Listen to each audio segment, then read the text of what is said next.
Üle väga pika aja oleme jõudnud lõpuks garaaži siia valge auto juurde. Nagu näha, meil on mootor seekord maas. Ei midagi katki ei ole, aga lihtsalt kuna me panime ükskord selle kõik kokku kiiruga, siis me unustasime selle käigukasti munaka vahetamata. Panime siis selle täna uue ja edasi oleks siis plaan panna autole täna rattad alla. Selleks on meil kõik siin sellised edevad jupid ootamas. Kõik värvitud uued laagrid. Siin kasti sees on meil polupuksid, värgid, uued poldid. Siin pool on sillatalad. Tööriistad, kõik muud asjad laiali. Ja kui meil mootor tegelikult siin eemal on, siis me proovime kollektorid ka külge tagasi panna, sest kere vahel oli neid ilge piin tegelikult tagasi panna. Nii on palju lihtsam. Kollektorid käisid siis ka veel korra maas, et need siis teipisime ära titaanium teibiga. See pidi 1500 kraadi kannatama. Siukse kuldse jumega hästi paks. Tegime siis siukse nii-öelda 1/2 ülekatt. Teip tuleb ilusti enne märjaks teha, et siis saab ta tugevalt tõmmata trimmi ümber. Et muidu kui panna kuivalt, siis ta ei jää nii tihkelt. Siit on näha, kui äge neid mutreid keerata on. Ja lihtsalt võite ette kujutada, kui see on siin kere vahel. Fokusseeri ära palun. Et jah, seal lihtsalt ruumi ei ole. Tuunisime siin turbo jaoks mootori käppa ka veel veits ümber. All on siuke ovaalne auk. Sinna otsa tuleb siis veetoru ühendada. Ja klambri saab keerata sealt alt vahest. Nii, vahepeal keerasime siis mootori teistpidi. Siin pool on meil ilusti kollektor küljes, nagu olema peab. Ja siis nüüd paneme siin pool ka ilusti kõik mutrid paika. Sellised ilusad vasest mutrid. Saime mootori vahepeal uuesti peale ja oleme jõudnud omadega esimese sillatalani. Et siin on siis need alumiiniumpuksid näha. Nendega läheb ilusti kokku. Ja kastiga omad jäävad ikka need polud. Saime tala ilusti paika ja sisselaske kollektor tigi muutus vahepeal pitsadeks. Nii et nüüd on aeg lõunapausiks. Autost seest ka siis nii palju uuendust, et siin oli kunagi see A4 spido, et siia paneme ikka 80 oma tagasi, et oleks rohkem originaalsem. Ja käigukangi saime ilusti paika. See on siis see 6-käigulise süsteem. Siia otsa siis tuleb ilusti see kate tagasi, mis siin peal on. Ja 6-käigulise nupp peab ka kuskil olema. Vahepeal oleme jõudnud siis esipüstakuteni. Hakkame siin vaikselt kokku panema. Püstakud ise on originaalid ära värvitud. Vedrud on sport.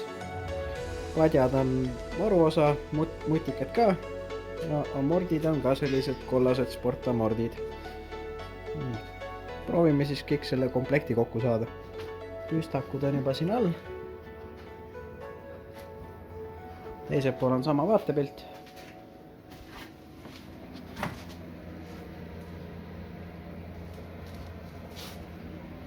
Ja nüüd, kui õõtsad kokku saame, siis järgmisena võiks vaadata need käännikud siia alla panna.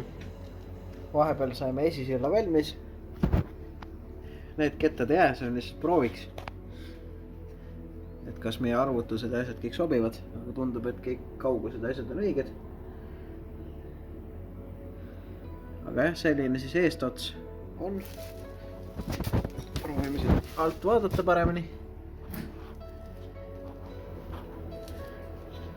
Panime teljed ka külge, et siis on eest nagu vedu ka olemas.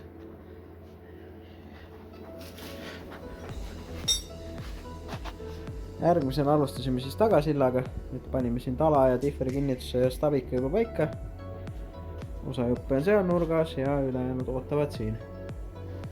Ning puksid on meil endiselt siis siin kastis, mis on veel alles jäänud.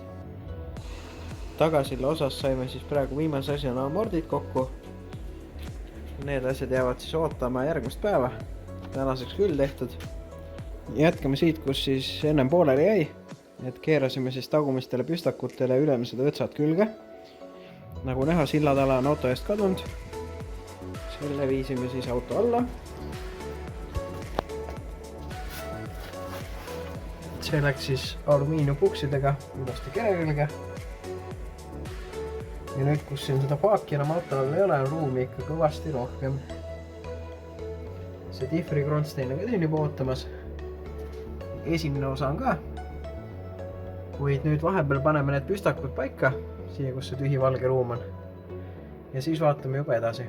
Vahepeal sattusime siis hoogu, et jõudsime siit ilusti püstaku külge. Panime logariga tagasi. Ja edasi läkski juba siis õõtsook külge. Need on ka kõik ilusti nende polupuksidega. Reguleerpoldid panime uued, ehk siis silla reguleerimine saab olema seekord väga lihtne. Siin küljes on siis need S6 tagumised pidurisadulad koos kanduritega. Kettad on vaja veel ära osta. Nii, vaatame korra siit alt poolt ka.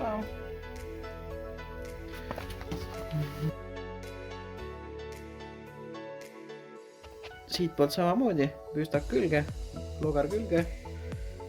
Pool telje pissime ka otsa. Differit ei saanud veel külge panna, sest me oleme poldid kuskil ära kaotanud. Võimalik, et jäid vana differi külge, mis me maha müüsime. Aga õnneks selliseid asju saab poest uusi osta. Järgmisena tulekski siis pidurivoolikud, torud, need paika panna.